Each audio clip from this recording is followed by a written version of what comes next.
Hello and welcome, y'all. You're listening to Southern Reverend, a podcast from a pastor in Georgia about the Christian faith, work in ministry, and life in the South. I'm your host, Joel Mooneyham, the pastor of community and spiritual formation at Atlanta Christian Church in Atlanta, Georgia. Whoever you are and wherever this finds you, I hope that you enjoy listening and that you find something meaningful to take with you.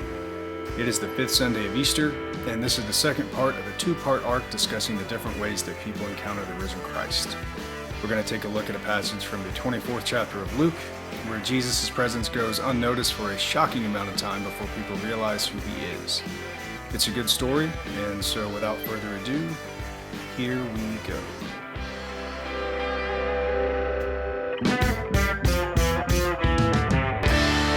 I'll get there just as soon as these tired eyes can take me. In last week's episode, we looked at Jesus' encounter with Saul of Tarsus, who would later go by the name Paul.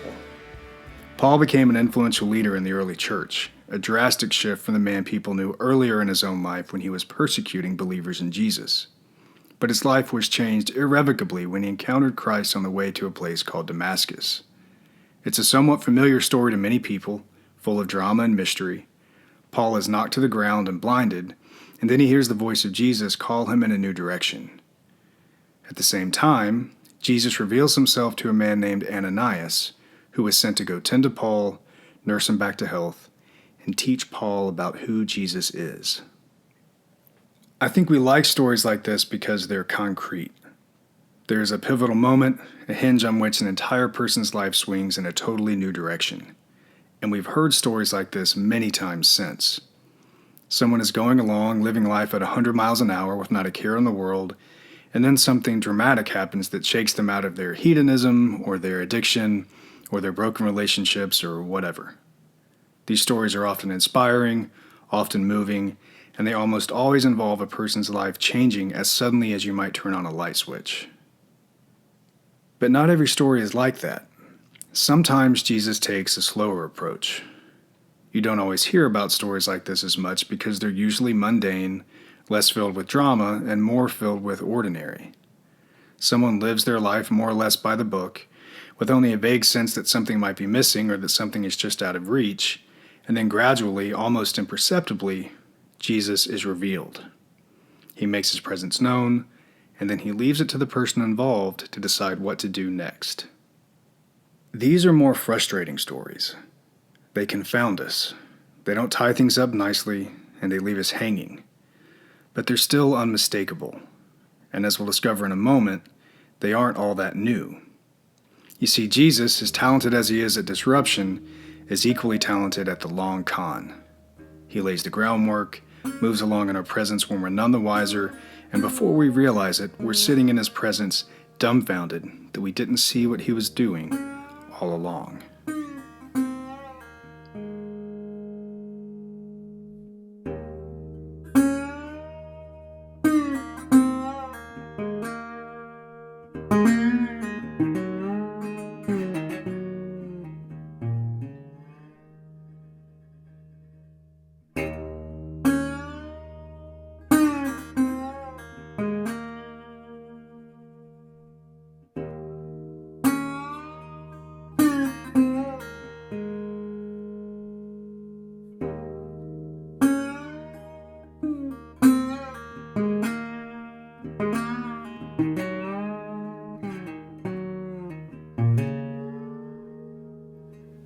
The 24th chapter of the Gospel of Luke tells a story of two disciples who are walking from Jerusalem to a place called Emmaus on the Sunday after Jesus' execution.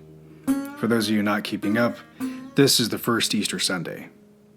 Now, we don't know much about these two disciples other than their apparent presence during that final week of Jesus' life.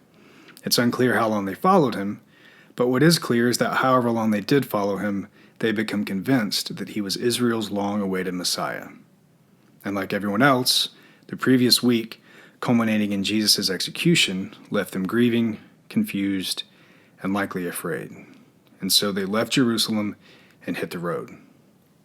Along the way, they discussed everything they had seen the previous week, and as they were walking and talking, they encountered a man on the road who asked them why they looked so downtrodden.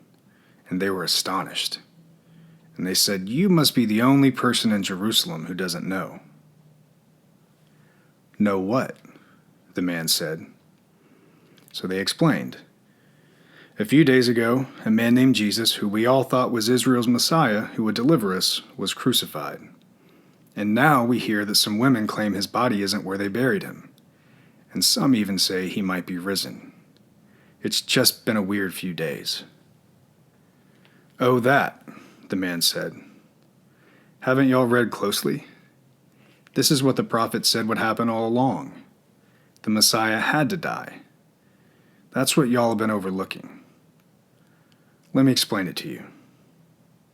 So the stranger joined them on their walk and taught them things about the Messiah that they had never picked up on before. Irony of all irony is, the man they were speaking to was, in fact, the risen Jesus. They got to their village. It had gotten late, and their new friend seemed like he might be going a little further, so they invited him to stay a little while. "Well, okay, if you insist," he said. And as they settled in and sat down for supper, the stranger said a prayer over the meal and began to serve them. And at that moment, something clicked. They recognized that the stranger was Jesus. And just as soon as they recognized him, he was gone. They were struck. And yet, they weren't all that surprised. There's this beautiful tension in the moment, a sense of dawning realization, and at the same time, a quiet familiarity that had been there all along. Jesus, the man who they mourned, had been the stranger beside them from the outset.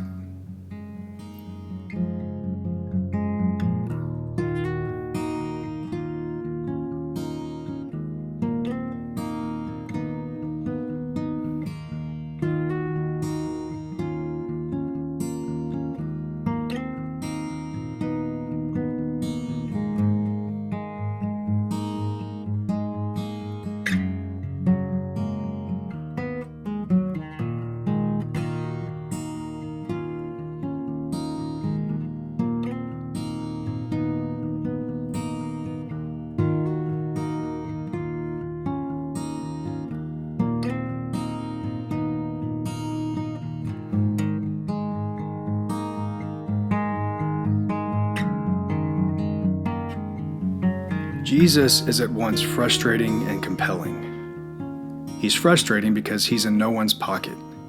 He doesn't adhere to schedules or timelines or agendas, and sometimes it seems like he's absent altogether.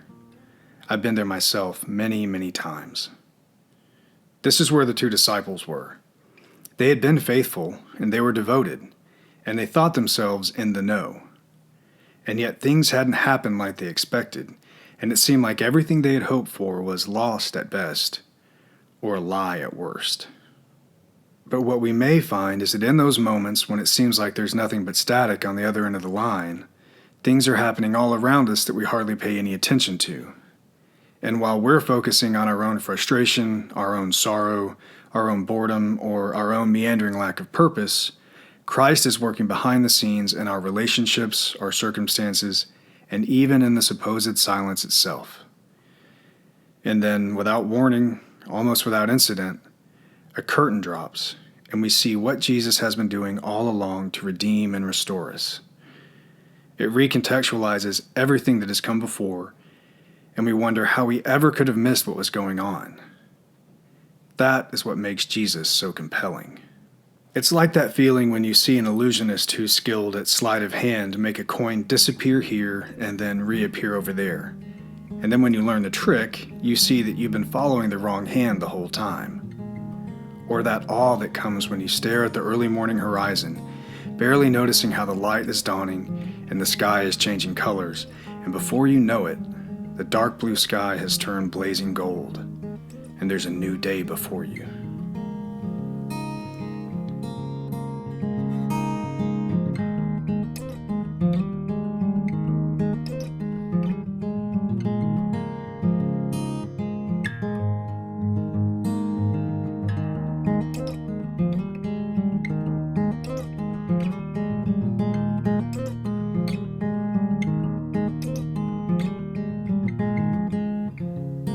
In the story from Luke, Jesus doesn't appear in a flash of light.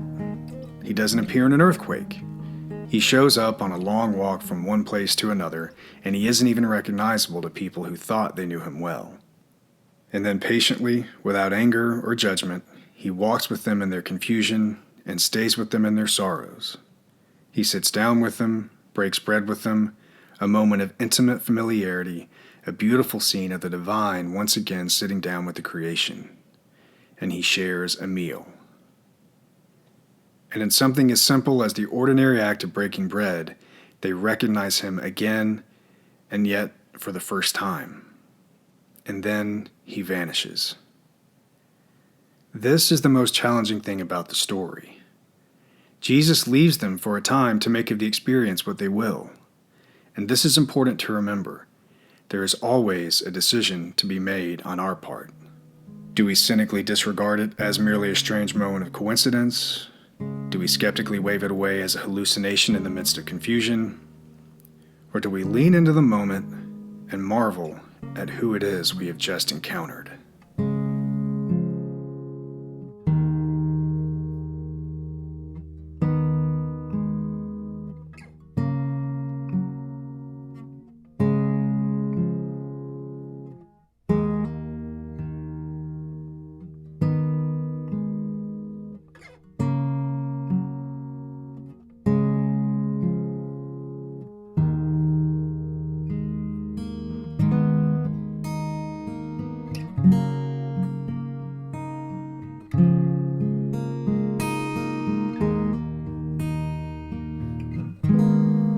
In the final book from C.S. Lewis's The Chronicles of Narnia, The Last Battle, there is a scene in which a character named Emeth discovers that he has been serving Aslan, the savior of the story, his whole life without even knowing it. All of his years of yearning and searching and serving have been in preparation for the one moment where he is face to face with the one he has always sought. Many times we go along acting on Christ's behalf or responding to Christ's leading without ever knowing that that was the case. And then one day we find that the thing we felt leading us was not an impersonal, indifferent force, but the very presence of Christ, risen and very much alive, yearning to move in us and act through us as vessels of grace and mercy and love. Jesus is not one size fits all. In fact, if you're looking for a Savior who fits your expectations, or obeys your schedule, or falls in line with your agenda, then you aren't seeking a Savior at all. But Christ does come at us the best way that we can receive Him, and the first move is always His. And He doesn't leave us where we are, but He leaves us poised to keep on going where He leads if we are willing to walk that road. He isn't always overturning tables. He doesn't always knock us to the ground. Sometimes He's a stranger on the road who walks beside us until our eyes are opened, we recognize His face, and we walk away saying, "It was Him all along."